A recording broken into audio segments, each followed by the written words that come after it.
जय हिंद मेरे सभी प्यारे दोस्तों। जैसा कि आप सभी लोग जानते हो, जो हमारी एमपी जीके की क्लासेस आप लोगों के लिए बहुत ही शानदार वे में हम लोगों ने जो डिज़ाइन की है, वो आज से आज एमपी जीके की क्लास नंबर फर्स्ट बिल्कुल बेसिक टू एडवांस हर चीज़ को हम बहुत डिटेल से बहुत अच्छे से हर चीज़ को कवर करते चलेंगे। तो आज का जो हमारा पहला चैप्टर है मध्य प्रदेश का गठन और पुनर्गठन, तो आइए हम क्लास को शुरू करते हैं। फ्रेंड्स, यदि हम बात करें मध्य प्रदेश की, आज जो हमारा वर्तमान मध्य प्रदेश है, ये एक समय में इसकी तरह नहीं था, क्योंकि मध्य प्रदेश हो या भारत हो, कई देशी रियासतों में बटा था, अर्थात पेंसिली स्टेट में बटा था, है ना। तो आज हमें यदि हम भारत में देखते हैं तो हमें मध्य प्रदेश की जो लोकेशन है, आज हम भारत में मध्य प्रदेश की लोकेशन देखते हैं तो बिल्कुल मध्य में दिखती है, भारत के बिल्कुल मध्य में दिखती है। और यदि हम बात करें हमारे जो मध्य प्रदेश की राजधानी अर्थात कैपिटल है, वो क्या है, भोपाल है, वो भी इसके बिल्कुल मध्य में स्थित है। लेकिन एक समय में ना तो इसकी राजधानी भोपाल थी और ना ही ये मध्य प्रदेश का आकार था। तो आइए हम एक एक करके सारी की सारी चीजों को जानते हैं, आखिर ये आज का मध्य प्रदेश कैसे बना, है ना। तो सुनना, बात करें हम कब की, बात करें हम 1947 की। कब की बात चल रही है?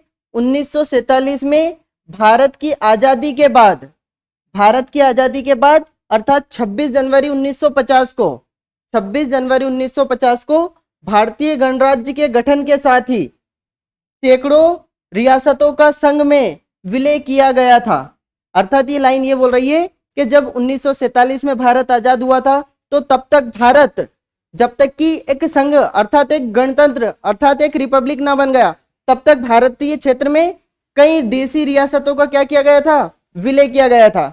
और ये जो अपना वर्तमान मध्य प्रदेश है, इसका जो स्वरूप है, ये स्वतंत्रोत्तर अर्थात भारत के स्वतंत्र होने के बाद भारत की देन है। ब्रिटिश काल में मध्य प्रदेश की सीमाएं वर्तमान मध्य प्रदेश की सीमाएं से भिन्न थी।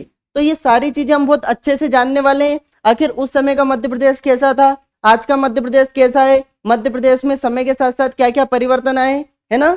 इसके बाद हम आगे चलते हैं। यदि हम राष्ट्रीय एकता दिवस की बात करें, किसकी बात करें, राष्ट्रीय एकता दिवस, नेशनल यूनिटी डे, राष्ट्रीय एकता दिवस, तो भारत में राष्ट्रीय एकता दिवस कब मनाया जाता है? 31 अक्टूबर को मनाया जाता है। और क्यों मनाया जाता है? भारत में राष्ट्रीय एकता दिवस सरदार वल्लभ भाई पटेल, सरदार वल्लभ भाई पटेल की जयंती के रूप में मनाया जाता है। आप सभी को पता है सरदार वल्लभ भाई पटेल, जिन्हें भारत का बिस्मार्क कहा जाता है, इन्हीं की जयंती पर भारत में क्या मनाया जाता है? राष्ट्रीय एकता दिवस। एग्जामिनर सीधा सीधा पूछेगा राष्ट्रीय एकता दिवस कब मनाया जाता है, तो कब मनाया जाता है? 31 अक्टूबर। किसकी जयंती पर मनाया जाता है? सरदार वल्लभ भाई पटेल की जयंती पर मनाया जाता है।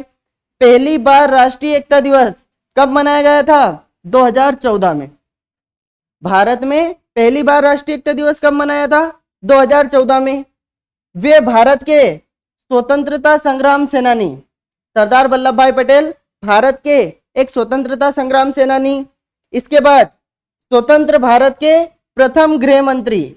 मोस्ट इंपोर्टेंट, ये एग्जामिनर हमसे पूछेगा ही पूछेगा, भारत के प्रथम गृह मंत्री कौन थे, भारत के प्रथम होम मिनिस्टर कौन थे? तो स्वतंत्र भारत के पहले गृह मंत्री अर्थात होम मिनिस्टर कौन थे? सरदार वल्लभ भाई पटेल। बाद में ये क्या बने? ये उप प्रधानमंत्री भी बने। इन्हें भारत का लौह पुरुष कहा जाता है। क्या कहा जाता है? इन्हें भारत का लौह पुरुष कहा जाता है। तो ये सारे के सारे question as it is exam में पूछे गए हैं, है ना। राष्ट्रीय एकता दिवस कब मनाया जाता है? 31 अक्टूबर को मनाया जाता है। किसकी जयंती पर मनाया जाता है? सरदार वल्लभ भाई पटेल की जयंती पर मनाया जाता है। देखो, इनके बारे में कुछ और बातें बता देता हूं। यदि सरदार वल्लभ भाई पटेल के जन्म की बात करें, सरदार वल्लभ भाई पटेल, सरदार वल्लभ भाई पटेल, यदि हम इनके जन्म की बात करें तो इनका जन्म 31 अक्टूबर 1875 को गुजरात में हुआ था। कहां पर हुआ था? गुजरात में हुआ था।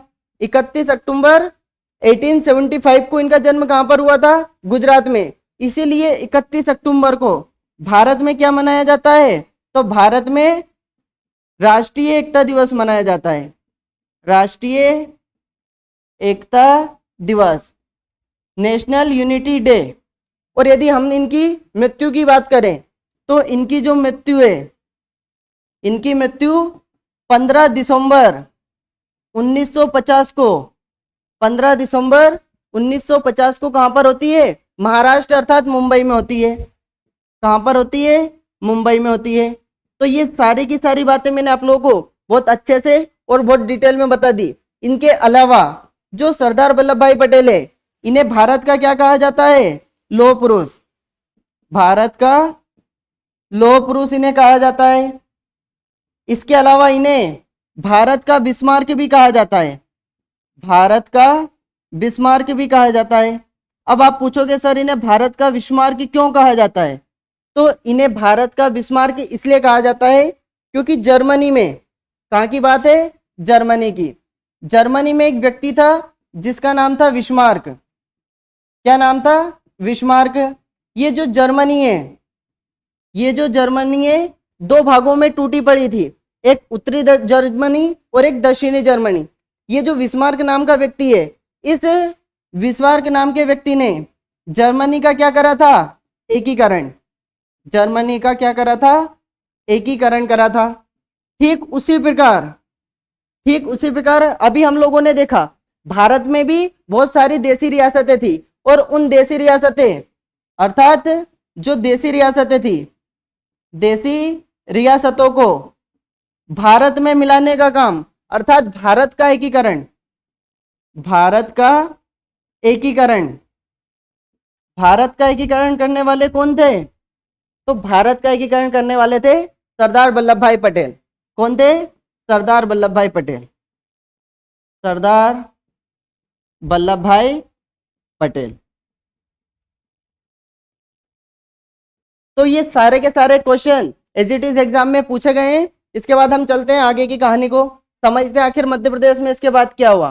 देखो उस समय सरदार पटेल, कब की बात चल रही है? 1947 की बात चल रही है।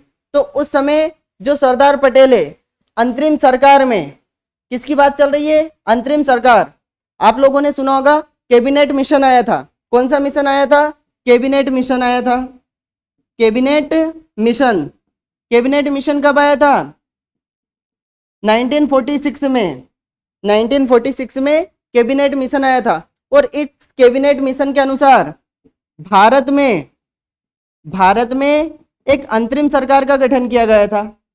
अंतरिम सरकार का गठन किया गया था, या इसे हम क्या बोल सकते हैं? अस्थायी सरकार।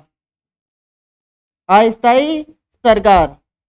तो ये जो अंतरिम सरकार है या ये जो अस्थायी सरकार है, इस अंतरिम सरकार में सरदार वल्लभ भाई पटेल क्या थे?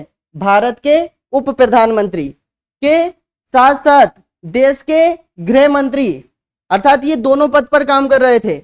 उन्होंने देशी रियासतों से प्रतिरक्षा, विदेशी मामले और संचार मामले, देखो ये एग्जाम में पूछा गया है कई बार कि सरदार वल्लभ भाई पटेल ने देशी रियासतों से किन किन चीजों की मांग की थी? तो उनकी प्रतिरक्षा अर्थात उनकी जो सुरक्षा का दायित्व है वो भारत सरकार अर्थात सरदार वल्लभ भाई पटेल ने बोला था। उनके जो विदेशी मामले हैं, उनके विदेशी मामले, इनके अलावा उनके संचार माध्यम है ना, जो भी सूचना संबंधित है, ये सारे के सारे किसने मांगे थे? सरदार वल्लभ भाई पटेल ने भारतीय संघ को सौंपने को कहा, जिसका उपयोग पहले भी इन रियासतों के द्वारा ना करके ब्रिटिश भारत सरकार के द्वारा किया जा रहा था। तो ये चीज आप लोगों को समझ में आई होगी, क्योंकि उस समय भारत में कहीं ना कहीं किसका शासन था? 1947 में जब तक भारत आजाद नहीं हुआ, किनका था? इन ब्रिटेनों का था या ब्रिटिश लोगों का। तो ये जो जितने भी देशी रियासत के प्रतिरक्षा, विदेशी मामले और ये जो संचार मामले किसके पास थे? ब्रिटिश सरकार के पास थे। किसके पास थे? ब्रिटिश सरकार के पास थे। तो सरदार वल्लभ भाई पटेल ने भी ये बोला था कि आप ये जो तीनों मामले, क्योंकि अब ये तो जा रहे हैं, तो आपकी जो सुरक्षा है, आपका जो दायित्व है, वो भारत सरकार के ऊपर आना चाहिए ना, किया जाता था। उपरोक्त निर्देशों के आधार पर अधिकांश रियासतों ने भारत में शामिल होना स्वीकार कर लिया। अधिकांश रियासतों ने भारत में स्वीकार होना शामिल कर लिया, परंतु निम्नलिखित रियासतों ने अलग रहने की घोषणा की। यही तो क्वेश्चन है कि किन किन देशी रियासतों ने भारतीय संघ अर्थात भारतीय यूनियन में शामिल होने से मना कर दिया। तो मैंने सारे के सारे वो चीजें लिखी हैं, है ना, जो आप लोगों के लिए बहुत काम के हैं। यदि हम बात करें कश्मीर, आप लोगों ने कश्मीर का मुद्दा बहुत सुना है। हाल फिलहाल में भी कश्मीर का मुद्दा बहुत ज्यादा गर्म रहता है। हर समय ये कहीं ना कहीं एक न्यूज का मुद्दा है। इसके अलावा कश्मीर ने भारतीय संघ में मिलने से मना कर दिया था। कश्मीर की अपनी एक कहानी है। इसके बाद जोधपुर, जोधपुर ने भी भारतीय संघ में मिलने से मना कर दिया था। इसके बाद हैदराबाद, हैदराबाद के निजामों ने भी भारतीय संघ में मिलने से मना कर दिया था। फिर इसके अलावा जो पुर्तगाली और फ्रांसीसी क्षेत्र थे, ये स्वाभाविक सी बात है क्योंकि अंग्रेज जा रहे थे। पुर्तगाली और फ्रांसीसी क्षेत्र तो भारत में थे, जैसे आप लोगों ने देखा होगा पांडुचेरी, गोवा, दमनदीप ये इन लोगों के कब्जे में थे। त्रावणकोर, किसकी बात चल रही है? त्रावणकोर, जूनागढ़, जूनागढ़ और भोपाल, अर्थात इतनी देशी रियासतों ने भारत में कहीं ना कहीं मिलने में आनाकानी करी। हालांकि फाइनली सभी को भारत में मिला लिया गया। ऐसी कोई भी देशी रियासत नहीं रही जिसे भारत सरकार ने अपने में ना मिलाया हो। चाहे कश्मीर को, कई बार एग्जामिनर पूछ लेता है कि कश्मीर को किस प्रकार मिलाया गया, तो कश्मीर को किस प्रकार मिलाया गया? विलय पत्र के, विलय पत्र पर हस्ताक्षर के द्वारा, विलय पत्र पर हस्ताक्षर के द्वारा, हस्ताक्षर के द्वारा। फिर इसके अलावा कई बार हैदराबाद का पूछ लिया जाता है, तो हैदराबाद को किस प्रकार मिलाया? पुलिस कार्रवाई के द्वारा, पुलिस कार्रवाई के द्वारा। इसके लिए भारत सरकार ने ऑपरेशन पोलो चलाया था। कौन सा चलाया था? ऑपरेशन पोलो। कौन सा चलाया था? ऑपरेशन पोलो, ऑपरेशन पोलो चलाया था, ऑपरेशन पोलो।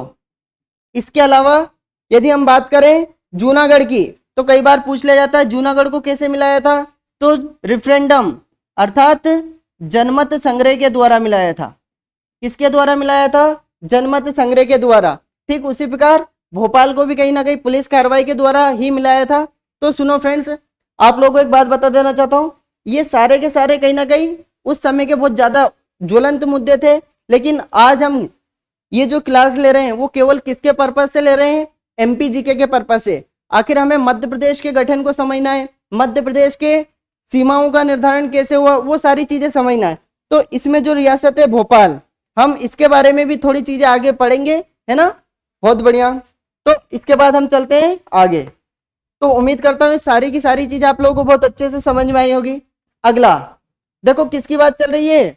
रियासतों का एकीकरण, इंटीग्रेशन ऑफ प्रिंसली स्टेट, अर्थात रियासतों को किस प्रकार एकीकरण किया गया। देखो स्वतंत्रता के समय भारत के अंतर्गत 3 तरह के क्षेत्र थे। सीधा सीधा पूछेगा, स्वतंत्रता के समय भारत के अंतर्गत कितने तरह के क्षेत्र थे? तो 3 तरह के क्षेत्र थे। जानते हो कौन कौन से थे? यदि पहला क्षेत्र की हम बात करें तो पहला ब्रिटिश भारत के क्षेत्र।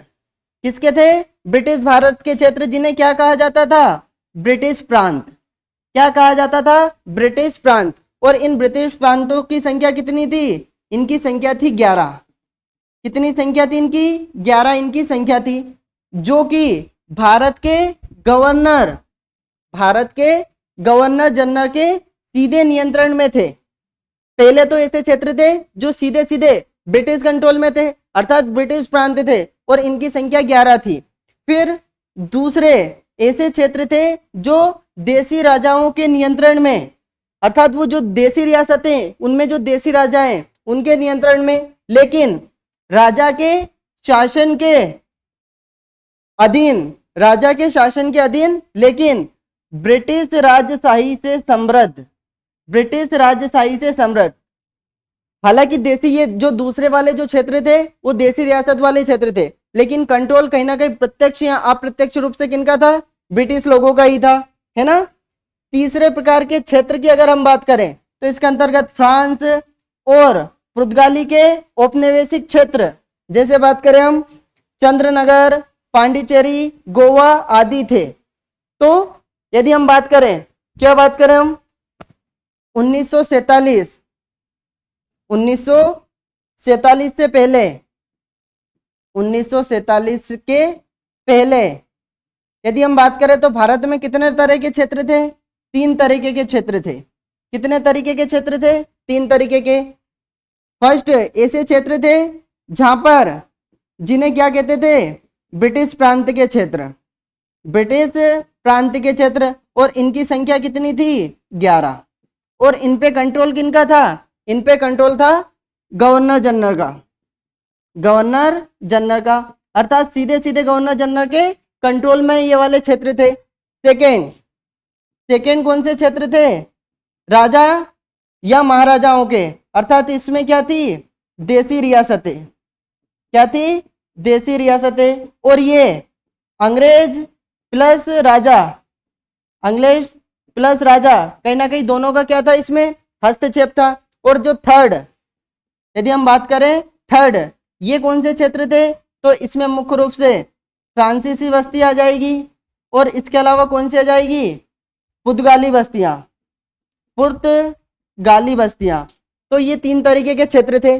देखो जब भारत आजाद हुआ था, 15 अगस्त 1947 को जब भारत आजाद हुआ था, तो ये जो ब्रिटिश प्रांत के ये जो 11 ब्रिटिश प्रांत वाले क्षेत्र थे, ये तो सीधे सीधे भारत को मिलने ही थे।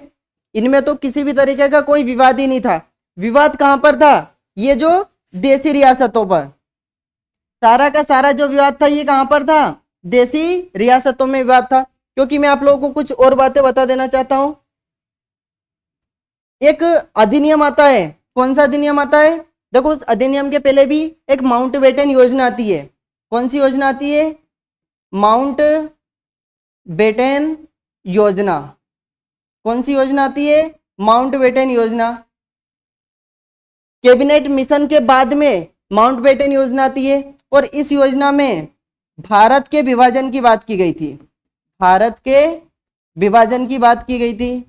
भारत के विभाजन की बात की गई थी, अर्थात 2 देशों की बात की गई थी। 2 देशों की बात की गई थी। और वो 2 देश कौन कौन से थे? भारत और पाकिस्तान। भारत और पाकिस्तान। भारत और पाकिस्तान। इसके बाद एक अधिनियम आता है, एक एक्ट आता है, और वो एक्ट कौन सा होता है? वो एक्ट होता है भारतीय स्वतंत्रता अधिनियम। भारतीय स्वतंत्रता अधिनियम। भारतीय स्वतंत्रता अधिनियम कब आता है? ये 1947 में। और ये जो देसी रियासतें हैं, इन देसी रियासतों को 3 ऑप्शन दिए गए थे। कौन कौन से 3 ऑप्शन दिए गए थे? नंबर फर्स्ट, या तो भारत में शामिल हो जाए, भारत में शामिल हो जाए, शामिल हो जाए, ये पहला ऑप्शन। इसके बाद हम दूसरे ऑप्शन की बात करें, या तो पाकिस्तान में शामिल हो जाए, पाकिस्तान में शामिल हो जाए, शामिल हो जाए, या जो तीसरा ऑप्शन था, जो तीसरा ऑप्शन क्या था? स्वतंत्र रहे। क्या करे? स्वतंत्र रहे। तो ये जो आधे से अधिक जो देसी रियासतें थी, या तो भारत में शामिल हो गई या पाकिस्तान में शामिल हो गई।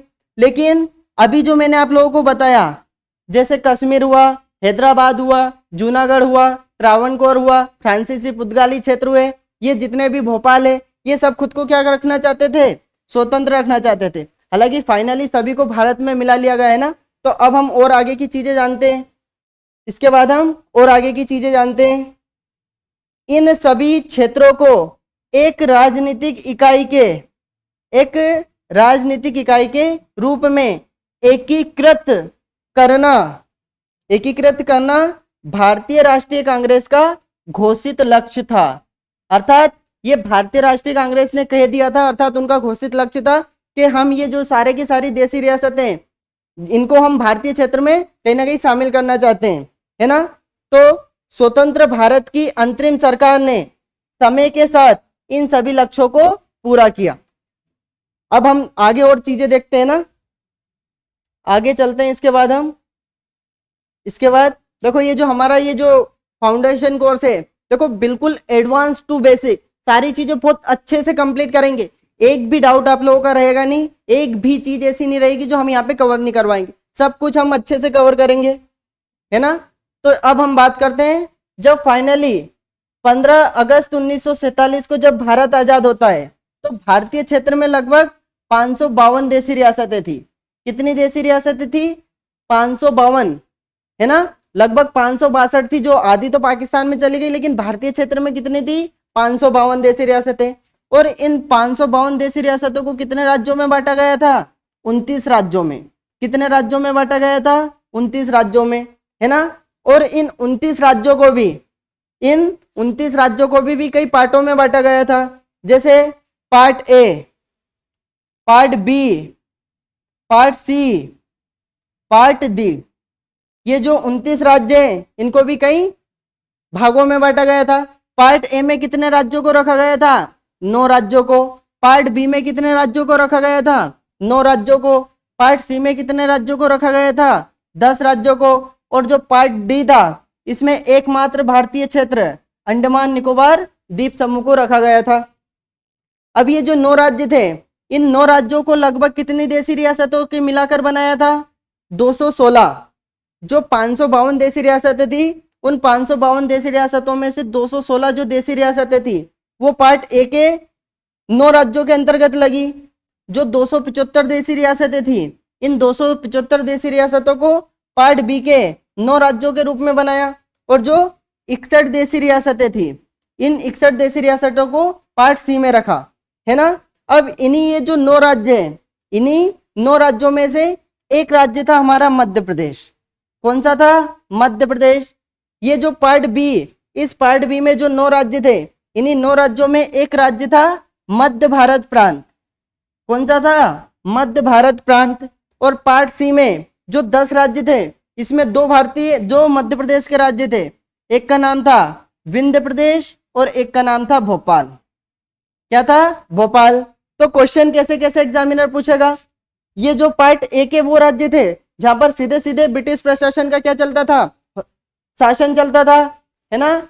और ये कब की बात है? देखो, ये 15 अगस्त 1947 के बाद की बात है ना। और जो मैंने 11 राज्य बताए वो भारत आजाद नहीं हुआ था उसके पहले की बात है ना।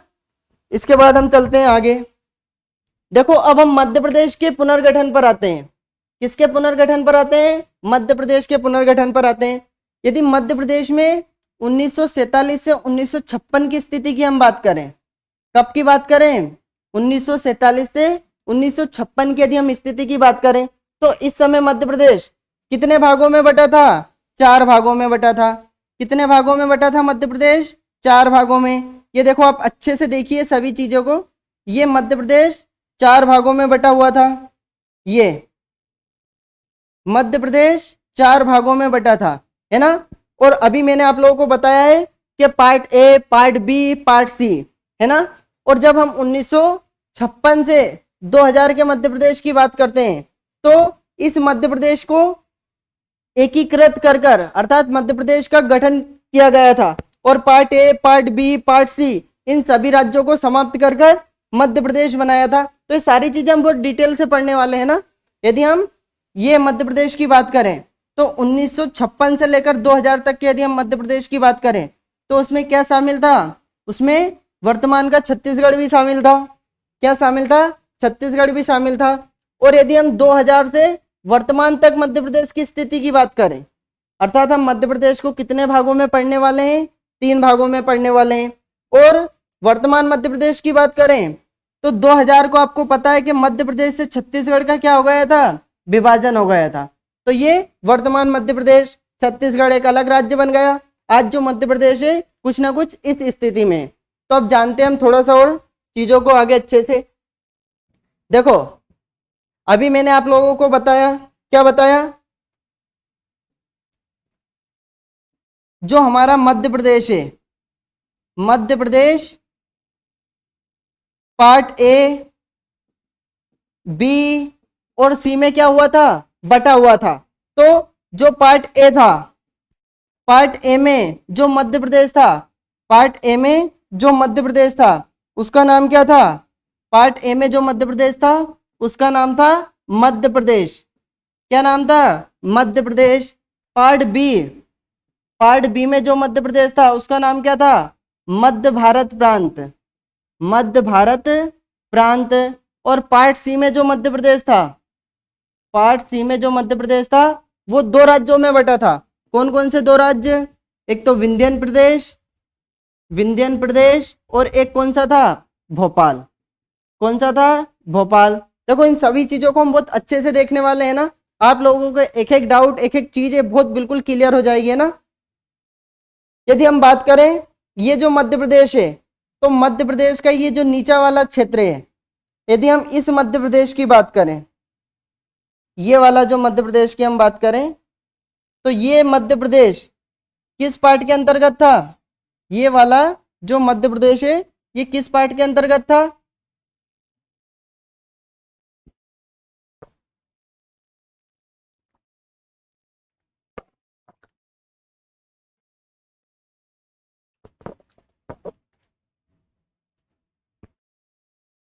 बहुत बढ़िया।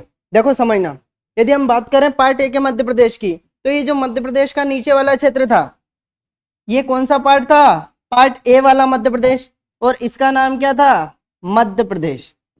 क्या नाम था? मध्य प्रदेश, या इसी का नाम था मध्य प्रांत। देखो ये मध्य प्रांत है और वो मध्य भारत प्रांत है ना, पार्ट बी का। और ये वाला जो मध्य प्रदेश है, ये हम इसके ऊपर जो देखते हैं, ये मध्य प्रदेश का ये जो क्षेत्र है, ये वाला हम मध्य प्रदेश का क्षेत्र देखते हैं। तो ये जो मध्य प्रदेश है ये किस पार्ट का हिस्सा था? ये पार्ट बी का हिस्सा था। और इसका जो नाम था, इसका नाम क्या था? इसका नाम था, क्या नाम था इसका? मध्य भारत प्रांत। मध्य भारत प्रांत, है ना। और इसके बाद हम आगे चलें तो ये वाला जो क्षेत्र है मध्य प्रदेश का, ये वाला कौन सा क्षेत्र था? तो ये वाला मध्य प्रदेश का क्षेत्र था, इसका नाम था विंध्य प्रदेश। क्या नाम था? जो कि किसका हिस्सा था? पार्ट सी का। और क्या नाम था इसका? विंध्य प्रदेश। क्या नाम था? विंध्यन प्रदेश। विंध्यन प्रदेश, है ना। इसके बाद चले तो ये जो बीच में रह गया, ये भी पार्ट सी का मध्य प्रदेश था, और इसका नाम क्या था? भोपाल। क्या नाम था? भोपाल। तो ये जो कंडीशन है मध्य प्रदेश की, ये कब से कब तक की है? ये जो कंडीशन है एमपी की, कब से कब तक की है? 1947 से 1956 तक। 1947 से 1956 तक। कब तक है ये? 1956 तक, है ना। आखिर फिर ये मध्य प्रदेश ऐसा था, फिर मध्य प्रदेश कैसे बदला, ये सारी चीजें हम बहुत अच्छे से देखने वाले हैं ना। केवल आप लोग चीजों को बहुत अच्छे से समझाया जाएगा आप लोगों को सारी चीजें, है ना। इसके बाद चलते हैं हम अगली चीज पर, है ना। देखो एक बार आप लोगों को सारी की सारी चीजें मैं रिवाइज भी करवा देता हूँ, है ना, ताकि चीजें आप लोगों की लिंक बनी रहे। इसके बाद हम क्योंकि आगे बढ़ने वाले हैं। देखो जो 1947 में भारत की आजादी के बाद भारत गणतंत्र कब बना? तो 26 जनवरी 1950 को बना। तो भारतीय गणतंत्र के समय सैकड़ों रियासतों का संघ में विलय किया गया था। ये बात बिल्कुल सही है, ये चीजें हमें समझ में आई। और वर्तमान मध्य प्रदेश का स्वरूप अभी हम लोगों ने देखा, ये स्वतंत्रोत्तर भारत के बाद की बात है ना। इसके पहले मध्य प्रदेश 4 पार्टों में बटा था, है ना, और 4 राज्यों में 3 पार्ट 4 राज्यों में बटा था, है ना। ब्रिटिश काल में मध्य प्रदेश की सीमाएं वर्तमान मध्य प्रदेश की सीमा से बिल्कुल भिन्न थी, है ना। फिर हमने बात की राष्ट्रीय एकता दिवस की। राष्ट्रीय एकता दिवस कब मनाया जाता है? 31 अक्टूबर को सरदार वल्लभ भाई पटेल की जयंती पर मनाया जाता है। पहली बार कब मनाया गया था? 2014 में मनाया गया था। ये एक स्वतंत्रता सेनानी थे। इसके अलावा भारत के प्रथम गृह मंत्री थे। इसके अलावा ये भारत के पहले उप प्रधानमंत्री भी थे। क्या थे? उप प्रधानमंत्री भी थे। साथ ही ने भारत का लौह पुरुष भी कहा गया है। और हम लोगों ने इनके बारे में इतनी जानकारी क्यों हासिल की? क्योंकि भारत की जो देशी रियासत है, इनको भारत में एक करने का जो श्रेय किसे दिया गया है? सरदार वल्लभ भाई पटेल को, है ना। बहुत बढ़िया, ठीक है। सरदार वल्लभ भाई पटेल और इनके साथ एक और इनके ही सचिव थे वीपी मेनन। तो इन दोनों की जो जोड़ी ने काम करा वो काबिलियत तारीफ है। इसके बाद हम लोगों ने आगे क्या देखा? सरदार वल्लभ भाई पटेल का जन्म 31 अक्टूबर 1875 को गुजरात में होता है, और इन्हें भारत में राष्ट्रीय एकता दिवस इन्हीं के जन्म दिवस पर मनाया जाता है। भारत के लौह पुरुष के अलावा इन्हें भारत का बिस्मार्क भी कहा जाता है और इनकी जो मृत्यु वो मुंबई में होती है। इसके बाद हम आगे चलते हैं। इन्हें भारत का बिस्मार्क इसलिए कहा जाता है क्योंकि जर्मनी का एकीकरण किसने करा था? बिस्मार्क ने करा था। और जो देशी रियासतें, भारत का एकीकरण किसने करा? सरदार वल्लभ भाई पटेल ने करा। तो सारी की सारी चीजें बहुत अच्छे से समझ में आई। इसके बाद हम चलते हैं आगे। ये जो कुछ रियासतें थी जिसमें कश्मीर, जोधपुर, हैदराबाद, फ्रांसीसी और पुर्तगाली क्षेत्र, त्रावणकोर, जूनागढ़, भोपाल, इन सारी देशी रियासतों ने कहीं ना कहीं भारत में मिलने में ना मिलने में आनाकानी करी, लेकिन फाइनली सरदार वल्लभ भाई पटेल ने सभी को किसी ना किसी प्रकार को साम दाम दंड भेद सभी तरीके से अपनाकर इनको भारतीय क्षेत्र में मिला लिया, है ना। और कुछ देशी रियासतों के साथ कुछ कार्रवाई भी की, है ना। कैबिनेट मिशन आता है 1946 में, तो भारत में अंतरिम सरकार या स्थायी सरकार का गठन किया जाता है। और ये जो सरकार है ना, इसी में सरदार वल्लभ भाई गृह मंत्री के पद पर होते हैं और सारी देशी रियासतों का एकीकरण करते हैं। इसके बाद हम लोगों ने देखा ये जो रियासतों का एकीकरण, इस समय ये जो स्वतंत्रता के समय भारत के अंतर्गत कितने तरीके के क्षेत्र थे? 3 तरीके के क्षेत्र थे। एक वे क्षेत्र थे जहां पर ब्रिटिश भारत के क्षेत्र, जहां पर ब्रिटिश प्रांत अर्थात जिन पर भारत के गवर्नर जनरल का सीधा सीधा क्या करता था? कंट्रोल करता था। और दूसरे ऐसे क्षेत्र थे जहां पर राजा का शासन चलता था, लेकिन उनमें ब्रिटिश राजशाही, ब्रिटिश लोगों का भी हस्तक्षेप था। और तीसरे किस प्रकार के क्षेत्र थे? फ्रांसीसी और पुर्तगाली के औपनिवेशिक क्षेत्र, है ना। तो यहाँ तक की सारी चीजें आई समझ में। और इन सभी क्षेत्रों को एक राजनीतिक इकाई के रूप में एकीकृत करने का काम किसने करा? भारतीय राष्ट्रीय कांग्रेस ने, है ना, क्योंकि उस समय वही देश की सबसे बड़ी पार्टी थी। और 1947 के पहले मैंने आप लोगों को ये चीजें बता दी, फर्स्ट, सेकेंड और थर्ड, इन 3 रूपों में भारतीय क्षेत्र फैला हुआ था, है ना। तो इसके बाद हमने बात करी माउंटबेटन योजना की, तो भारत के विभाजन की बात की गई थी इसमें। और भारतीय स्वतंत्रता अधिनियम 1947 के द्वारा रियासतों को 3 पॉइंट दिए गए थे, या तो भारत में शामिल हो जाएं, पाकिस्तान में शामिल हो जाएं, स्वतंत्र रहें, है ना। तो ये जो स्वतंत्र रहने वाली जो देशी रियासत है, अभी हमने देखा कौन कौन सी स्वतंत्र रहने वाली थी और सरदार वल्लभ भाई पटेल ने सभी को मिला लिया। इसके बाद हम बात करते हैं, आगे चलते हैं। इसके बाद देखो 15 अगस्त 1947 को जब भारत की अंतरिम सरकार बनी थी अर्थात माउंटबेटन योजना आई थी, उस समय से लेकर तो जब तक भारत आजाद नहीं हो गया 15 अगस्त 1947 को भारत के जो सरदार वल्लभ भाई पटेल है, इनके समय इनके पास 2 मंथ का समय था। और ये 2 मंथ का समय कैसा था कि इन 2 मंथ के समय में जितने भी देशी रियासतों का एकीकरण किया जाए। तो फाइनली इन्होंने सभी देशी रियासतों को कैसे भी करके देशी कुछ कर लिया। और जो बाद में जिन्होंने नहीं करा उन सभी के मैंने आप लोगों को नाम बता दिए, हालांकि बाद में उनका भी कर लिया गया, है ना। तो भारतीय क्षेत्र में 15 अगस्त 1947 भारत की आजादी के बाद कितनी देशी रियासतें आई? 552 देशी रियासतें। और इन 552 देशी रियासतों को 29 राज्यों में विभाजित किया गया। पार्ट ए में 9 राज्य थे और उन 9 राज्यों को 216 देशी रियासतें मिलाकर बनाया था। और इन 9 राज्यों में एक राज्य था मध्य प्रदेश। कौन सा एक राज्य था? मध्य प्रदेश। इसके बाद जो पार्ट बी वाला था, पार्ट बी में भी 9 राज्य थे और इन 9 राज्यों को 275 देशी रियासतें मिलाकर बनाया था। और इसमें भी एक राज्य था मध्य भारत प्रांत, मध्य भारत प्रांत। और पार्ट सी में कितने राज्य थे? 10 राज्य थे और इन 10 राज्यों को भी 61 देशी रियासतें मिलाकर बनाया था। और इसमें मध्य प्रदेश के 2 राज्य थे, विंध्य प्रदेश और भोपाल, विंध्य प्रदेश और भोपाल। और पार्ट डी में कौन सा एक राज्य था? अंडमान और निकोबार। अब इसके बाद ये जो मध्य प्रदेश, मध्य भारत प्रांत, विंध्य प्रदेश और भोपाल, ये कब का मध्य प्रदेश है? 1947 से 1956 का मध्य प्रदेश, है ना।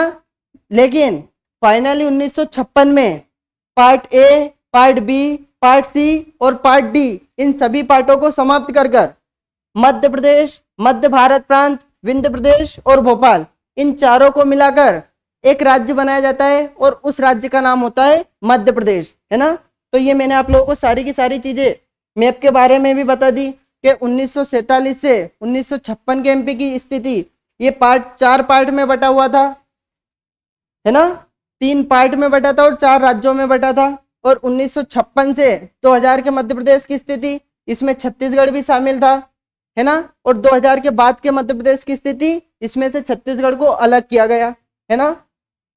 अब पार्ट ए का, ये जो पार्ट ए का मध्य प्रदेश था इसी का नाम मध्य प्रांत था। पार्ट बी का जो मध्य प्रदेश था मध्य भारत प्रांत था। पार्ट सी में ये वाला जो क्षेत्र है विंध्य प्रदेश था, और पार्ट सी में एक राज्य था भोपाल। तो उम्मीद करता हूं यहां तक की सारी चीजें आप लोगों को बहुत अच्छे से समझ में आई होगी। इसके बाद हम चलते हैं आगे। देखो ये जो सारी की चीजें, इनको मैंने बहुत अच्छे से और डिटेल में समझाने की कोशिश करी है ना। समझना, जो पार्ट ए का मध्य प्रदेश था, है ना, पार्ट ए का जो मध्य प्रदेश था, इस पार्ट ए के मध्य प्रदेश को एक तो मध्य प्रदेश कहा जाता था। क्या कहा जाता था? मध्य प्रदेश कहा जाता था। दूसरा इसी को मध्य प्रांत कहा जाता था। तीसरा इसी को सेंटर प्रांत एंड बराल, अर्थात इसे बोला जाता था सेंटर प्रोविंस एंड बराल, यहाँ हिंदी में सेंटर प्रांत और बराल, है ना। तो ये पार्ट ए के मध्य प्रदेश के ही डिफरेंट नाम थे, है ना। अब हम बात करें, देखो पार्ट ए में तो 9 राज्य थे, उन 9 राज्यों में एक राज्य था मध्य प्रदेश, और इस मध्य प्रदेश को भी तो कई देशी रियासतों को मिलाकर ही बनाया था। तो इसे 15 देशी रियासतों को मिलाकर बनाया था। कितनी देशी रियासतों को मिलाकर बनाया था? 15 देशी रियासतों को मिलाकर बनाया था। हजारों बार एग्जाम में क्वेश्चन पूछा जा चुका है, मध्य प्रदेश, मध्य प्रांत या सेंटर प्रोविंस एंड बराल के मध्य प्रदेश को कितनी देशी रियासतें मिलाकर बनाया था? 15। अब आप बोलोगे सर अभी तो आपने 216 बताई, तो जो 216 देशी रियासतें उनमें 9 राज्य थे, और उन 9 राज्यों में एक राज्य अपना ये वाला मध्य प्रदेश था जो कि नीचे वाला था, है ना। और ये जो 15 देशी रियासतें थी, इन देशी रियासतों में कुछ विशेष क्षेत्रों की हम बात करें तो कौन कौन से क्षेत्र थे? एक तो महाकौशल क्षेत्र था। कौन सा क्षेत्र था? महाकौशल क्षेत्र, जो कि कौन सा है? जबलपुर वाला क्षेत्र। कौन सा है? जबलपुर वाला क्षेत्र। इसी में कौन सी रियासत थी? मकड़ाई रियासत। कौन सी रियासत थी? मकड़ाई रियासत, जो कि कहाँ की है? हरदा की। कौन सी है? हरदा की। इसी में कौन सी रियासत थी? विदर्भ। विदर्भ जो कि कहाँ की है? नागपुर की। तो ये जो 15 देशी रियासतें थी, इसमें से कुछ प्रमुख देशी रियासतें, है ना, हमें सारी की सारी याद नहीं करना है, कुछ इंपॉर्टेंट देशी रियासतों के बारे में जानना है। यदि हम बात करें गठन की, तो ये जो मध्य प्रदेश कब बना था, इसका गठन कब हुआ था? 1950 में। कब हुआ था? 1950 में इसका गठन हुआ था। और ये जो मध्य प्रदेश है, इस मध्य प्रदेश की राजधानी क्या थी? नागपुर। क्या थी राजधानी? नागपुर। देखो कई बार एग्जामिनर हमसे पूछता है कि मध्य प्रदेश की प्राचीन राजधानी क्या थी, तो हम क्या बोलते हैं? नागपुर। वर्तमान मध्य प्रदेश की राजधानी भोपाल है, लेकिन उस समय जो मध्य प्रदेश था वो कौन सा वाला मध्य प्रदेश था? ये वाला मध्य प्रदेश। कौन सा? ये नीचे वाला। तो इस मध्य प्रदेश की जो राजधानी उस समय कौन सी थी? नागपुर, है ना। तो इसीलिए हम मध्य प्रदेश की जो पहली राजधानी क्या बोलते हैं? नागपुर। हालांकि 1956 के बाद स्थितियां बदल गई, है ना। तो वो चीजें भी हम देखेंगे आखिर स्थितियां कैसे बदली, है ना। इसके बाद आते हैं हम अगले क्वेश्चन पर। अगला क्वेश्चन देखते हैं। अगला क्वेश्चन, मध्य प्रदेश के प्रथम मुख्यमंत्री, मध्य प्रदेश के प्रथम मुख्यमंत्री कौन थे? पंडित रविशंकर शुक्ल। कई लोगों ने और कई किताबों ने आप लोगों को खूब पढ़ाया है, खूब बेवकूफ बनाया, लेकिन यहाँ पर केवल वही चीजें पढ़ाई जाएगी और वही कंटेंट दिया जाएगा जो सीधे सीधे एग्जाम में छपेगा, है ना, सीधे सीधे। तो मध्य प्रदेश के प्रथम मुख्यमंत्री कौन थे? तो मध्य प्रदेश के प्रथम मुख्यमंत्री कौन थे? पंडित रविशंकर शुक्ल। पंडित रविशंकर शुक्ल। सुनो, 1956 में भी मध्य प्रदेश के प्रथम मुख्यमंत्री कौन थे? पंडित रविशंकर शुक्ल। लेकिन ये मध्य प्रदेश कौन सा चल रहा है? 1947 से 1956 का। बार बार मैं आपको ये चीजें बता रहा हूं ना, कंफ्यूज मत करना। और प्रथम गवर्नर, मध्य प्रदेश के प्रथम गवर्नर अर्थात राज्यपाल कौन थे? राघवेंद्र राव। कौन थे? राघवेंद्र राव। आप बोलोगे सर मध्य प्रदेश के प्रथम गवर्नर तो पट्टाभी सीतारामैया थे। बिल्कुल, लेकिन वो कब की बात है? 1956। जब तक तो मध्य प्रदेश का गठन हो चुका था। लेकिन अभी हम कौन से मध्य प्रदेश की बात कर रहे हैं? पार्ट ए के मध्य प्रदेश की। और पार्ट ए का मध्य प्रदेश जो हमने अभी आपको नीचे बताया, ये वाला जो मध्य प्रदेश है, ये कौन सा मध्य प्रदेश है? पार्ट ए का मध्य प्रदेश। कौन सा मध्य प्रदेश है ये? पार्ट ए का मध्य प्रदेश। तो उम्मीद करता हूँ ये सारी की सारी चीजें आप लोगों को समझ में आ रही होगी। पार्ट ए का मध्य प्रदेश। तो अभी हम जिस मध्य प्रदेश की बात कर रहे हैं ये वाला, जब हम वर्तमान मध्य प्रदेश की बात करेंगे तो स्थितियां बदलेगी। जब हम 1956 से 2000 के मध्य प्रदेश की बात करेंगे तो स्थितियां और बदलेगी। अब इसके बाद हम बात करते हैं पार्ट बी की। पार्ट बी की, और पार्ट बी की बात करते हैं तो ये कौन सा था? मध्य भारत प्रांत। कौन सा था? मध्य भारत प्रांत। ये वाला जो क्षेत्र है ये कौन सा है? पार्ट बी के मध्य प्रदेश का। ये कौन सा क्षेत्र है? ये पार्ट बी के मध्य प्रदेश का। इसका नाम क्या था? Part B. और क्या था इसका नाम? मध्य भारत प्रांत। मध्य भारत प्रांत। देखो ये चीजें आप लोगों को ऐसी रटा जाएगी कि आप लोग आंखों पे सारे क्वेश्चन सॉल्व कर दोगे ना, देखते ही देखते। लेकिन पढ़ना तो पड़ेगा। कितनी देशी रियासतों को मिलाकर बनाया था इसे? 25 देशी रियासतों को, है ना। अभी हमने देखा पार्ट बी में 9 राज्य थे, उन 9 राज्य में एक राज्य था मध्य भारत प्रांत। कितनी देशी रियासतों को मिलाकर बनाया था? 15 देशी रियासतों को। यदि प्रमुख क्षेत्र की हम बात करें तो कौन कौन से जाएंगे? होलकर वाला क्षेत्र, इंदौर वाला, सिंधिया वाला क्षेत्र जो कि ग्वालियर के थे, इसके अलावा नरसिंहगढ़ रियासत जो कि राजगढ़ की थी। तो ये जो बड़ी बड़ी देशी रियासतें थी, इन देशी रियासतें ये किस क्षेत्र में थी? मध्य भारत प्रांत में। किस में थी? मध्य भारत प्रांत में। यदि हम गठन की बात करें तो मध्य भारत प्रांत का गठन कब हुआ था? 1948 में हुआ था। और मध्य भारत प्रांत की यदि हम राजधानियों की बात करें तो इसकी 2 राजधानियां थी। कितनी राजधानियां थी? इसकी 2 राजधानियां थी। और वो 2 राजधानियां कौन कौन सी थी? एक तो थी इंदौर, और इंदौर इसकी कैसी राजधानी थी? समर कैपिटल अर्थात ग्रीष्मकालीन राजधानी। और दूसरी कौन सी थी? ग्वालियर। कौन सी थी? ग्वालियर। ये कौन सी राजधानी थी? शीतकालीन राजधानी, है ना। तो एक विंटर कैपिटल, एक समर कैपिटल। सीधा सीधा एग्जाम में क्वेश्चन छपेगा, क्या छपेगा? मध्य भारत प्रांत की कितनी राजधानियां थी? 2 राजधानियां। शीतकालीन राजधानी कौन सी थी? इंदौर या ग्वालियर। ग्रीष्मकालीन राजधानी कौन सी थी? इंदौर या ग्वालियर। तो ये सीधे सीधे एग्जाम में छपने वाले क्वेश्चन है ना। प्रथम मुख्यमंत्री, किसकी बात चल रही है? प्रथम मुख्यमंत्री। तो प्रथम मुख्यमंत्री कौन थे? लीलाधर जोशी। कौन थे? लीलाधर जोशी, है ना।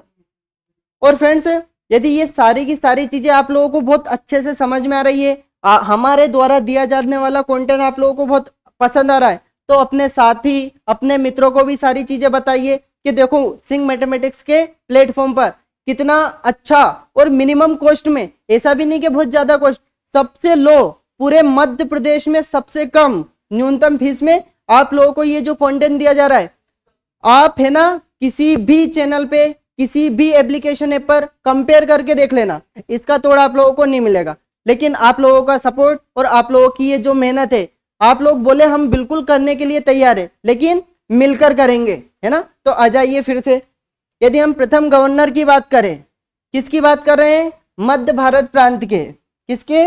मध्य भारत प्रांत के प्रथम गवर्नर की बात करें तो ये कौन थे? तख्तमल जैन। कौन थे? तख्तमल जैन। देखो अभी तो मैं डिटेल करवा रहा हूं, फिर क्वेश्चन प्रैक्टिस भी करवाऊंगा, हर एक चीज हम बिल्कुल सिस्टमेटिक तरीके से चलेंगे।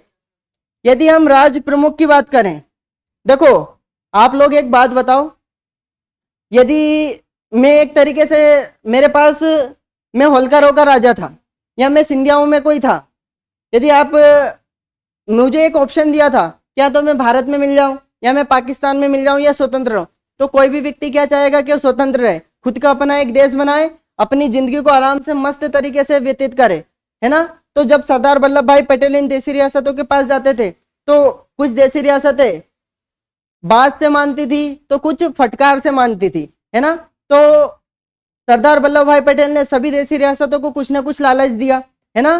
तो उसी में यदि आप ही बताइए, जो इस समय मध्य भारत प्रांत के अर्थात ग्वालियर के राजा कौन थे? इस समय ग्वालियर के राजा थे जीवाजीराव सिंधिया। कौन थे? जीवाजीराव सिंधिया। तो जब सरदार वल्लभ भाई पटेल इनके पास गए तो उनसे बोला कि हम आपको क्या बना देंगे? हम राज प्रमुख बना देंगे। क्या बना देंगे? राज प्रमुख बना देंगे। एक बार तुम हमें मिल तो जाओ, उसके बाद की बातें तो है ना, एक बार हमें मिल जाइए। तो जो राज प्रमुख किसे बनाया गया था, तो राज प्रमुख किसे बनाया था, जीवाजीराव सिंधिया को। और ये कौन थे, ग्वालियर के। तो क्वेश्चन क्या पूछा जाएगा, जब मध्य भारत प्रांत का भारत में विलय किया गया था उस समय ग्वालियर के महाराजा कौन थे, तो जीवाजीराव सिंधिया। यदि हम बात करें इंदौर की, है ना, वो थोड़ा सा कट गया तो मैं आप लोगों को वैसे ही बता देता हूं। जो राज प्रमुख तो जीवाजीराव सिंधिया को बना दिया गया था, और उपराज प्रमुख किसे दिया गया था, यशवंतराव होलकर को। किसे बना दिया गया था, यशवंतराव होलकर को। और यशवंतराव होलकर कहाँ के थे, इंदौर के महाराजा। कहाँ के थे, इंदौर के महाराजा। तो क्वेश्चन पूछा जाएगा कि जब इंदौर को भारतीय संघ में मिलाया जा रहा था उस समय इंदौर के महाराजा कौन थे, तो यशवंतराव होलकर। ग्वालियर के राजा कौन थे, जीवाजीराव सिंधिया। इसके अलावा इसके प्रथम मुख्यमंत्री लीलाधर जोशी, प्रथम गवर्नर तख्तमल जैन। कौन कितनी राजधानियां थी, 2 राजधानियां थी, है ना। इसके बाद हम चलते हैं आगे, इसके बाद चलते हैं आगे। देखो ये जो मध्य भारत प्रांत की विधानसभा है ना, क्योंकि मध्य प्रदेश तो 4 राज्यों में बटा था, मध्य प्रदेश, मध्य भारत प्रांत, विंध्य प्रदेश, और किसमें बटा था, भोपाल में। तो ये जो मध्य भारत प्रांत की विधानसभा कहां पर लगती थी, ग्वालियर में। कहां पर लगती थी, ग्वालियर में। और ग्वालियर में भी कहां पे लगती थी, मोती महल में। कहां पे लगती थी, मोती महल में। सीधा सीधा एग्जामिनर क्या पूछेगा, मोती महल कहाँ है, तो आप उत्तर क्या दोगे, ग्वालियर में। फिर अगला क्या पूछेगा, मोती महल का निर्माण किसने करवाया, तो ये हम लोगों ने लिख रखा है, मोती महल का निर्माण 1825 में दौलतराव सिंधिया ने करवाया। हर एक क्वेश्चन, हर एक कॉन्सेप्ट मिलेगा यहाँ पे, कुछ भी नहीं छूटेगा, है ना। तो ये जो मोती महल है, इस मोती महल का निर्माण 1825 में दौलतराव सिंधिया ने करवाया। किसने करवाया, दौलतराव सिंधिया ने करवाया। और ये जो मोती महल है, ये मोती महल का जो निर्माण है पुणे के पेशवा पैलेस के अनुसार किया गया था। अर्थात पूछा जाएगा कि जो पेशवा पैलेस कहाँ पर है, पेशवा पैलेस कहाँ है, तो पेशवा पैलेस कहाँ है, पुणे में। और इस मोती महल का निर्माण किसके तर्ज पे किया गया था, तो पुणे के पेशवा पैलेस के तर्ज पे किया गया था। क्वेश्चन, जो पार्ट बी का मध्य भारत प्रांत था उसकी विधानसभा कहाँ पे लगती थी, ग्वालियर में, और ये मोती महल में लगती थी। ये जो मध्य भारत प्रांत की विधानसभा है, इसके जो प्रथम अध्यक्ष, यदि हम इसके प्रथम अध्यक्ष की बात करें तो ये कौन थे, A.S. पटवर्धन। कौन थे, A.S. पटवर्धन। इनका पूरा नाम क्या था, अनंत सदाशिव पटवर्धन। देखो एग्जाम में हमें शॉर्ट फॉर्म में पूछे जाते हैं ज्यादातर, लेकिन फिर भी मैंने आप लोगों के लिए सब चीजें लिखी है ना, ताकि आप लोगों को सब कुछ बहुत आसानी से मिल जाए। तो मध्य भारत प्रांत की विधानसभा के जो प्रथम अध्यक्ष ये कौन थे, A.S. पटवर्धन है। और यदि बात करें प्रथम उपाध्यक्ष, प्रथम उपाध्यक्ष कौन थे, V.V. सरवटे। इनका फुल फॉर्म क्या था, विष्णु विनायक सरवटे। क्या था, विष्णु विनायक सरवटे। तो ये हमने किसकी बात करी, मध्य भारत प्रांत, अर्थात पार्ट बी के मध्य प्रदेश की। ये देखिए, तो ये हमने पार्ट ए के मध्य प्रदेश को अच्छे से पढ़ लिया, है ना। ये वाला, ये कौन सा है अपना, ये पार्ट ए का मध्य प्रदेश था, ये पार्ट ए। फिर हम लोगों ने इसको भी अच्छे से पढ़ लिया। ये कौन सा था, पार्ट बी का। कौन सा था, पार्ट बी का, पार्ट बी। अब हम किसकी बात करते हैं, अब हम बात करते हैं ये मध्य प्रदेश का ये वाला जो हिस्सा, विंध्य प्रदेश। किसकी बात करते हैं, विंध्य प्रदेश। और ये किस पार्ट में था, पार्ट सी में, है ना। देखो हम ये सारी चीजें क्यों पढ़े, क्योंकि इन सबको मिलाकर एक मध्य प्रदेश बनेगा 1956 में, जिसमें मध्य प्रदेश भी होगा और अपना छत्तीसगढ़ भी होगा, है ना। तो हम फिर आगे बढ़ते हैं। यदि हम बात करें पार्ट सी, और पार्ट सी में जो मध्य प्रदेश का भाग था उसका नाम क्या था, विंध्य प्रदेश। क्या नाम था, विंध्य प्रदेश। और यदि हम विंध्य प्रदेश की बात करें तो कितनी देशी रियासतों को मिलाकर इसका गठन हुआ था, 38 देशी रियासतों का, है ना। पहले में हमने देखा 15 देशी रियासतें, दूसरे में हमने 25 देखा, तीसरे में हमने 38 देखा। और ये एमपी में बहुत ही ज्यादा पूछे जाने वाले क्वेश्चन है ना। यदि हम क्षेत्र की बात करें, यदि हम क्षेत्र की बात करें तो इसमें कौन कौन से मुख्य रूप से क्षेत्र थे? तो इसमें अजयगढ़ का क्षेत्र था, और अजयगढ़ का क्षेत्र कहाँ पे आता है? पन्ना में। इसमें दतिया का क्षेत्र था, इसमें ओरछा रियासत का क्षेत्र था, ये कि जो कि वर्तमान में निवाड़ी में आता है ना। इसमें बुंदेलखंड रियासत का क्षेत्र था, इसमें बघेलखंड रियासत का क्षेत्र था, है ना। ये सारे के सारे क्षेत्र विंध्य प्रदेश वाले क्षेत्र में थे। गठन किसकी बात करें हम? गठन की बात करें तो विंध्य प्रदेश का गठन कब हुआ था? तो इसका गठन 12 मार्च 1948 को हुआ था। 12 मार्च 1948 को हुआ था, लेकिन तब इसे पार्ट बी का राज्य बनाया गया था। पार्ट बी का राज्य बनाया। अभी हमने देखा ये किसमें? ये तो पार्ट सी में, लेकिन जब इसका गठन हुआ था 12 मार्च 1948 को, जब इसे पार्ट बी का राज्य बनाया था। तो आप बोलोगे सर पार्ट सी का राज्य कब बनाया? तो पार्ट सी का राज्य इसे बनाया 1 जनवरी 1950 में, इसे पार्ट सी का राज्य बनाया। 1 जनवरी 1950 को इसे पार्ट सी का राज्य बनाया। इसके अलावा एक नोट पॉइंट भी मैंने डाला यहाँ पर, ये इसका जो उद्घाटन है, इसका उद्घाटन, किसका उद्घाटन? विंध्य प्रदेश का उद्घाटन एन.वी. गॉडगिल, या इन्हें एन.वी. गॉडगिल कहा जाता है। इन्होंने 4 अप्रैल 1948 को क्या करा था? इसका उद्घाटन, है ना। तो ये जो तारीख है, ये डेट भी कई बार एग्जाम में पूछ ली जाती है ना। यदि हम बात करें राजधानी की, यदि हम बात करें राजधानी की, तो इसकी जो राजधानी क्या थी? इसकी राजधानी रीवा। विंध्य प्रदेश की राजधानी क्या थी? रीवा। क्या थी? रीवा। पार्ट ए के मध्य प्रदेश की राजधानी नागपुर थी। पार्ट बी का मध्य भारत प्रांत की राजधानी इंदौर और ग्वालियर थी। पार्ट सी के विंध्य प्रदेश की राजधानी क्या थी? रीवा। और यदि हम इसके प्रथम मुख्यमंत्री की बात करें, प्रथम मुख्यमंत्री की बात करें तो वो कौन थे? तो वो थे शंभुनाथ शुक्ल। कौन थे? शंभुनाथ शुक्ल। शंभुनाथ शुक्ल, ये कौन थे? इसके प्रथम मुख्यमंत्री, है ना, प्रथम मुख्यमंत्री,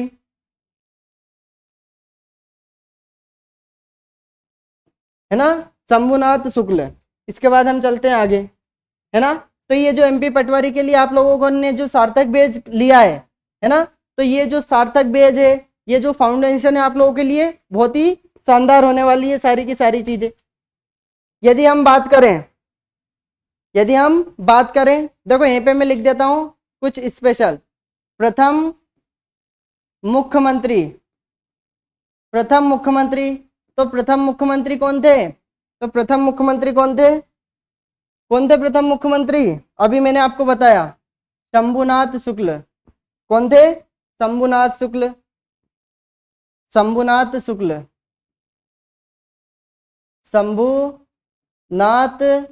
शुक्ल। ये कौन थे? विंध्य प्रदेश के पहले मुख्यमंत्री। और यदि हम बात करें प्रथम गवर्नर या राज्यपाल की बात करें, तो प्रथम गवर्नर या राज्यपाल कौन थे? एन.वी. गॉडगिल, या कई बार इनका नाम गॉडविल भी लिखा है ना। तो ये क्या थे? इनके प्रथम गवर्नर थे। यदि हम राज प्रमुख की बात करें, तो राज प्रमुख किसे बनाया गया था? मार्दंड सिंह देव को। किसे बनाया था? मार्दंड सिंह देव को, क्योंकि ये तभी तो भारतीय संघ में शामिल करेंगे जब कोई ना कोई इनको कुछ लालच मिलेगा, सिंपल सी बात है। और उपराज प्रमुख किसे बनाया था? उपराज प्रमुख बनाया था अवधेश प्रताप सिंह को। किसको बनाया था? अवधेश प्रताप सिंह को। यदि इसकी विधानसभा की हम बात करें, तो ये कहाँ पे लगती थी? रीवा में। कहाँ पे लगती थी? रीवा में। और यदि प्रथम विधानसभा अध्यक्ष की हम बात करें, तो प्रथम विधानसभा अध्यक्ष कौन थे? श्री शिवानंद क्या थे? प्रथम विधानसभा अध्यक्ष थे। और प्रथम उपाध्यक्ष, वाइस चेयरमैन की बात करें तो वो कौन थे? श्री श्याम सुंदर। कौन थे? श्याम सुंदर। देखो ये जो मैं फैक्ट बता रहा हूं कहीं पर भी नहीं मिलने वाले हैं। काफी मेहनत लगी है इन एक एक फैक्ट को निकालने में, है ना। बहुत ज्यादा मेहनत है, बहुत ज्यादा परिश्रम है केवल आप लोगों के लिए। आप लोग मेहनत तो करें, आपके सारे क्वेश्चन बनेंगे, है ना। तो ये वही क्वेश्चन है जो हमारे छूट जाते हैं ना, जो हमसे बन नहीं पाते हैं। तो हमने इसे भी पढ़ लिया, हमने इसे भी पढ़ लिया, हमने इसे भी पढ़ लिया। अब हम पार्ट सी में ही एक राज्य था, उसका नाम था भोपाल। क्या था? भोपाल। अब हम भोपाल के बारे में जानते हैं, बिल्कुल बीचों बीच। और अभी हमने देखा था कि ये भारत में मिलना भी नहीं चाहता था, ये खुद को स्वतंत्र रखना चाहता था, है ना। तो इसके इतिहास को भी हम आज देखेंगे अच्छे से क्या हुआ था, है ना। पार्ट सी, पार्ट सी में ही क्या था? भोपाल। क्या था? भोपाल। और कौन सी रियासत थी? भोपाल रियासत। यदि क्षेत्र की बात करें तो भोपाल क्षेत्र था। यदि राजधानी की बात करें तो भोपाल ही राजधानी थी। क्या थी? भोपाल राजधानी। यदि भोपाल के प्रथम मुख्यमंत्री की हम बात करें, भोपाल के प्रथम मुख्यमंत्री की बात करें तो वो कौन थे? डॉक्टर शंकर दयाल शर्मा। डॉक्टर शंकर दयाल शर्मा क्या थे? भोपाल के प्रथम मुख्यमंत्री। और ये कब बने थे? 20 मार्च 1952। ये जो फैक्ट है कहीं पर भी नहीं मिलने वाला आप लोगों को। भोपाल के प्रथम मुख्यमंत्री कौन थे? डॉक्टर शंकर दयाल शर्मा, जो कि 20 मार्च 1952 को बने थे। साथ ही में इनकी खासियत, ये भारत के 9वें नंबर के राष्ट्रपति भी रहे हैं। डॉक्टर शंकर दयाल शर्मा भारत के 9वें नंबर के राष्ट्रपति भी रहे हैं। और कब से कब तक? 1992 से 1997, 1992 से 1997 के बीच में भारत के राष्ट्रपति भी रहे हैं। यदि हम भोपाल की विधानसभा की बात करें तो ये कहाँ पे लगती थी? तो नगर पालिका या नगर निगम भोपाल में लगती थी। कहाँ पे लगती थी? नगर पालिका या नगर निगम भोपाल में लगती थी। और प्रथम विधानसभा अध्यक्ष की हम बात करें तो ये कौन थे? सुल्तान मोहम्मद खां। कौन थे? सुल्तान मोहम्मद खां। क्योंकि देखो, हर एक तरीके से ये 4 राज्य थे, चारों राज्यों की अपनी अपनी विधानसभा थी, अपने अपने अध्यक्ष थे, उपाध्यक्ष थे, सब कुछ। और यदि प्रथम उपाध्यक्ष की हम बात करें तो ये थे श्री लक्ष्मी नारायण अग्रवाल। कौन थे? श्री लक्ष्मी नारायण अग्रवाल। देखो ये जो चीजें नीचे कट रही है आप लोगों को पीडीएफ में सब कुछ दिखेगा ना, सब कुछ अच्छे से मिलेगा। और आप लोग भी हर चीज के नोट्स जरूर बनाइए, है ना। इसके बाद हम चलते हैं, देखो सुनिए, अब हम किसकी बात करते हैं? भोपाल के इतिहास की। थोड़ा सा भोपाल के इतिहास को जान लेते हैं। इसने क्या बोला था? ये भारत में क्यों शामिल नहीं होना चाहता था? ये कब शामिल हुआ? कौन उस समय भोपाल के नवाब थे? सारी चीजें हम बहुत अच्छे से देखने वाले हैं। तो आजादी के समय भोपाल रियासत ने भारतीय संघ का हिस्सा बनने से इनकार कर दिया था। देखो आप लोगों के सामने सब कुछ लिखा रहा है। तत्कालीन भोपाल के नवाब, उस समय के भोपाल के नवाब कौन थे? हमीदुल्ला। आप लोग क्वेश्चन आता है, जब भोपाल को भारतीय संघ में मिलाया गया था उस समय भोपाल के नवाब कौन थे? तो कौन थे? हमीदुल्ला खान। स्वतंत्र अस्तित्व में ही रखना चाहते थे। किसको? भोपाल को स्वतंत्र अस्तित्व में ही रखना चाहते थे। अतः उन्होंने भारत सरकार के विलय का प्रस्ताव शुरू में ठुकरा दिया। इसी क्रम में मार्च 1948 में नवाब ने आधिकारिक रूप से भोपाल के स्वतंत्र रहने की क्या कर दी? स्वतंत्र रहने की घोषणा की। साथ साथ भोपाल सरकार का मंत्रिमंडल भी घोषित कर दिया। चीजें आई समझ में कि जो भोपाल के नवाब थे हमीदुल्ला खान, इन्होंने भोपाल को भारत में विलय होने के लिए तो साफ साफ इनकार कर दिया। साथ ही मार्च 1948 में क्या कर दिया? आधिकारिक रूप से भोपाल सरकार का एक मंत्रिमंडल भी घोषित कर दिया। और इस सरकार के प्रधानमंत्री किसे बनाया गया? चतुर नारायण मालवीय। किसे बनाया गया? चतुर नारायण मालवीय। हजारों लोगों को और करोड़ों लोगों को आज शायद पहली बार पता चले, भारत के और भोपाल के लोगों को भी, कि भोपाल के पहले प्रधानमंत्री किसे बनाया गया था? चतुर नारायण मालवीय को। भोपाल के पहले मुख्यमंत्री किसको बनाया था? अभी मैंने आप लोगों को बताया किसको बनाया था? शंकर दयाल शर्मा को। लेकिन भोपाल के पहले प्रधानमंत्री भी बने हैं, और वो कौन बने हैं? चतुर नारायण मालवीय, है ना। इसके बाद हम आगे की घटना को देखते हैं। उल्लेखनीय है कि भोपाल रियासत की जनता इसके भारत विलय के पक्ष में थी।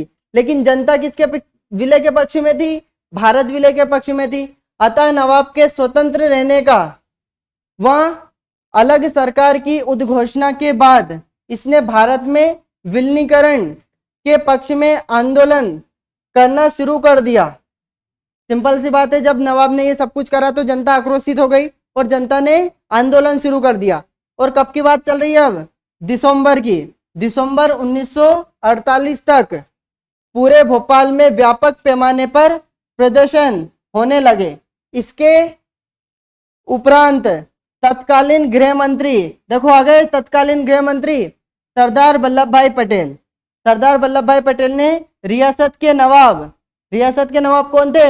हमीदुल्लाह खान के पास सख्त रवैये में पत्र भेजा और कहा कि भोपाल स्वतंत्र नहीं रह सकता, इसे मध्य भारत का हिस्सा बनना ही होगा। उन्होंने सख्त लहजे में क्या बोला कि भोपाल स्वतंत्र नहीं रह सकता, इसे मध्य भारत का हिस्सा बनना ही होगा। फिर बात आती है जनवरी 1949, 29 जनवरी 1950। कई बार ये तारीखें पूछ ली जाती है एग्जाम में। देखो आप बोलते हो सर ये कहाँ से क्वेश्चन आते हैं, तो क्वेश्चन ऐसे ही आते हैं, है ना। आधा अधूरा ज्ञान आप लोगों को पढ़ाया जाता है, लेकिन इसमें आप लोगों की कोई गलती नहीं है ना। तो 29 जनवरी 1949 को जो नवाब ने अपने मंत्रिमंडल को बर्खास्त करके सत्ता के सभी अधिकार अपने हाथ में ले लिए। इस घटना के बाद भोपाल में विलीनीकरण के पक्ष में हो रहे आंदोलन ने और गति पकड़ी। अंततः भारत सरकार विशेषकर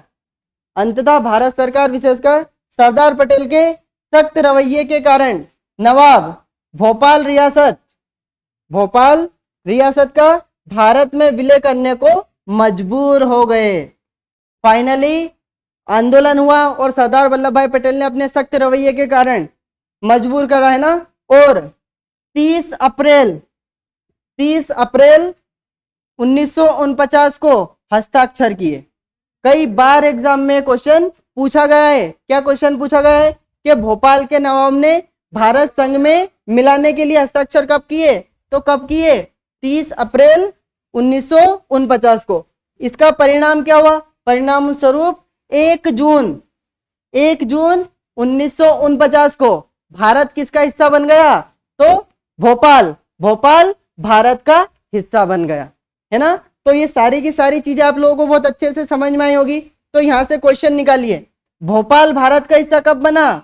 1 जून 1949। वरना इसने तो अपने प्रधानमंत्री तक घोषित कर दिए थे, अपने एक मंत्री परिषद तक घोषित कर दी थी, कैबिनेट बना दिया था, सब कुछ बना दिया था। फिर इसके बाद आगे हम देखते हैं। देखो इसके बाद ये लास्ट स्लाइड है अपनी, है ना। इसके बाद जो चीजें हम आगे अगली क्लास में देखने वाले हैं। हालांकि भारतीय राष्ट्रीय एकता को मजबूत बनाने का जो काम है वो किसने किया? भारतीय संविधान के माध्यम से किया गया। फिर भी कुछ विखंडनकारी तत्व उभरने में कामयाब रहे। इन तत्वों के कारण भारतीय एकता पर विखंडित होने का खतरा मंडराने लगा। तो देखो इसके बाद भी मतलब जब सभी को देशी रियासतों को भारत में मिला लिया गया, मैंने बताया कि 552 देशी रियासतें थी, किस किस ने मना करा, किस किस ने हाँ करा, लेकिन फाइनली सबको कैसे भी साम दाम दंड भेद कैसे भी करके मिला लिया गया। लेकिन इसके बावजूद भी बहुत सारी ताकतें भारत को तोड़ने में लगी थी, है ना। स्वतंत्रता के बाद आरंभिक वर्षों में सबसे बड़ा जो विभाजनकारी मुद्दा था वो क्या था देश के सामने? भाषा। कौन सा मुद्दा था? भाषा का मुद्दा। और राज्यों के पुनर्गठन में जो भाषा के कारण समस्या उत्पन्न होने लगी। तो अब ये भाषा की समस्या क्या थी, इसको हम अगली क्लास में बहुत अच्छे से और बहुत डिटेल में देखने वाले हैं। तो जय हिंद, जय वंदे मातरम।